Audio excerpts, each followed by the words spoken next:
গুলো ভাজা হয়ে গেছে, এই দেখুন। আর পিঠেগুলো দেখতে কিন্তু খুব সুন্দর হয়েছে, একদম মুচমুচে হয়েছে। এই দেখুন, প্রত্যেকটা পিঠে দেখতে যত সুন্দর আর খেতে কিন্তু অসাধারণ লাগবে। এই দেখুন, আমি একটা পিঠে আপনাদেরকে এই দেখুন ভেঙে দেখাচ্ছি। একদম আলুর পুরে ঠাসা আর উপরে মুচমুচে, ভিতরটা নরম, আর খেতে কিন্তু অসাধারণ লাগবে। আপনারা বাড়িতে একবার হলো ট্রাই করে দেখবেন এই পিঠেগুলো কেমন লাগে, আর আমাকে কমেন্ট করে। নমস্কার বন্ধুরা, নিয়াজ কিচেনে সবাইকে স্বাগত জানাই। আজকে আবারও ফিরে এসেছি নতুন একটা রেসিপি নিয়ে। আজকে আমি এই শীতের সেরা একটা ডিজাইনিং পিঠে বানিয়ে আপনাদের সঙ্গে শেয়ার করবো। সেই পিঠেটা বানাবো আমি আলুর পুর দিয়ে। আমি কিভাবে পিঠেটা বানাচ্ছি আপনারা প্রথম থেকে শেষ পর্যন্ত পুরো ভিডিওটা দেখবেন, আশা করি ভালো লাগবে। আলুর পুরটা বানানোর জন্য এখানে আলু আমি আগে থেকে সেদ্ধ করে আলুটা হাত দিয়ে আমি মেখে নিয়েছি। আর এদিকে কিন্তু দুটো কড়াই বসিয়ে দিয়েছি, একটা কড়াই বানিয়েছি আমি এই বসিয়েছি। এই পিঠেটা বানানোর জন্য একটা কড়াই বানাবো, তার জন্য এখানে জল বসিয়ে দিয়েছি। আর এখানে আমি এই পুরটা বানাবো, তার জন্য আরেকটা কড়াই বসিয়ে দিয়েছি। এখন আমি কড়াতে দিয়ে দেব তেল। তেলে দিয়ে দেবো একটু গোটা জিরে। এরপর আমি আলু সেদ্ধ আলুগুলো দিয়ে দেব।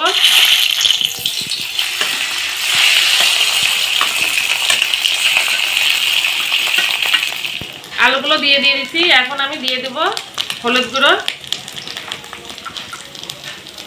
লঙ্কার গুঁড়ো,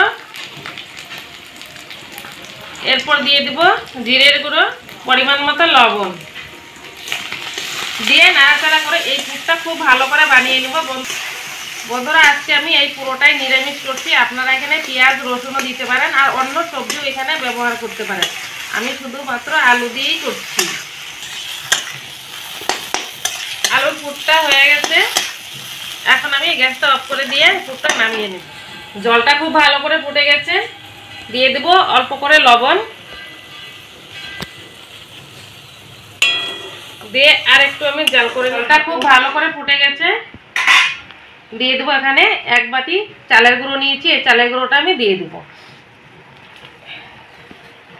চালের গুঁড়োটা দিয়ে দিয়েছি। এখন আমি নাড়াচাড়া করে এই কাইটা খুব ভালো করে কাইটা নামিয়ে নিয়েছি, আর হাতে একটু সাদা তেল লাগিয়ে দিচ্ছি। এখন আমি এই কাইটা হাত দিয়ে খুব ভালো করে মেখে নিব। কাইটা খুব ভালো করে মেখে নিয়েছি।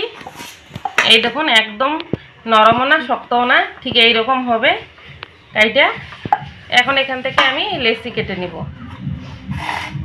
এরকম একটা লেচি কেটে নিলাম। কেটে নিয়ে এখন আমি এই বেলুনিতে বেলে নেব। এখন আমি বেলে নেব। দেখুন, এইভাবে বেলে নিয়েছি। আর একটা আমি পেপার কেটে নিয়েছি, এই লাভের মতো পেপারটা কেটে নিয়েছি। পেপারটা এখানে বসিয়ে দিলাম, দিয়ে একটা ছুরি দিয়ে আমি এখন কেটে নেব। এখন আমি পেপারটা উঠিয়ে চারপাশের অংশটা এভাবে সরিয়ে নিব। এই দেখুন, একটা বানানো হয়ে গেছে। এই একইভাবে আর একটা আমি বানিয়ে নেব। বেলে নেওয়া হয়ে গেছে। এখন যে আলুর পুরটা বানিয়েছি, এই আলুর পুরটা আমি এইভাবে মাছ বরাবর দিয়ে দিব।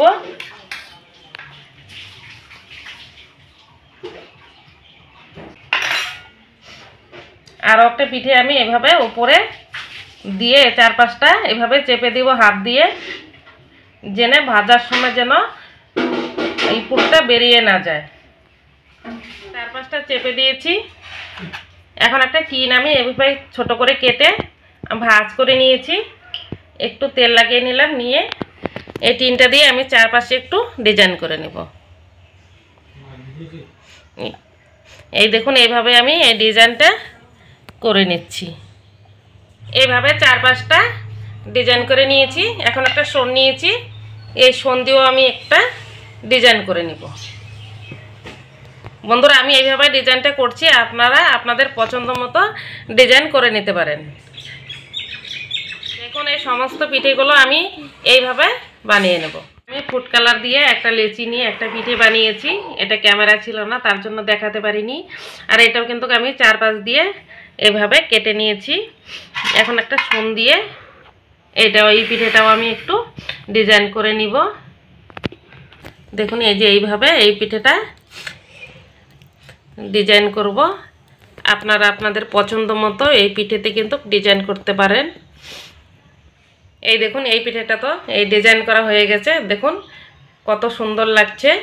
সমস্ত পিঠেগুলো বানানো হয়ে গেছে, এখন আমি ভেজে নিব। পিঠেগুলো ভাজার জন্য এখানে ছোট্ট একটা কড়াই বসিয়ে দিয়েছি। এটা কিন্তু লোহার কড়াই। এই কড়াইতে অল্প তেল দিলেই কিন্তু পিঠে সুন্দর ভাজা হয়।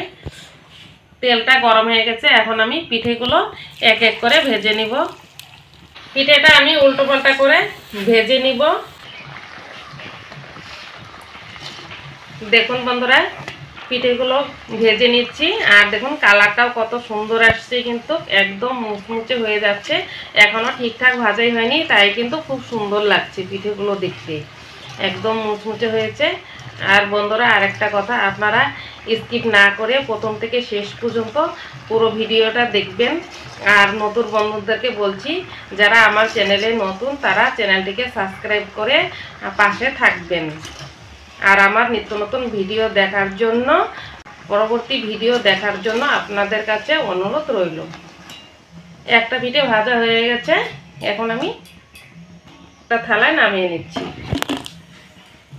সমস্ত পিঠেগুলো এইভাবে ভেজে নিই। দেখুন বন্ধুরা, সমস্ত পিঠেগুলো ভাজা হয়ে গেছে, এই দেখুন। আর পিঠেগুলো দেখতে কিন্তু খুব সুন্দর হয়েছে, একদম মুচমুচে হয়েছে। এই দেখুন, প্রত্যেকটা পিঠে দেখতে যত সুন্দর আর খেতে কিন্তু অসাধারণ লাগবে। এই দেখুন, আমি একটা পিঠে আপনাদেরকে এই দেখুন ভেঙে দেখাচ্ছি। একদম আলুর পুরে ঠাসা, আর উপরে মুচমুচে, ভিতরটা নরম, আর খেতে কিন্তু অসাধারণ লাগবে। আপনারা বাড়িতে একবার হলো ট্রাই করে দেখবেন এই পিঠেগুলো কেমন লাগে, আর আমাকে কমেন্ট করে বলবেন। আর ততক্ষণে আপনারা সুস্থ থাকবেন, ভালো থাকবেন। ধন্যবাদ।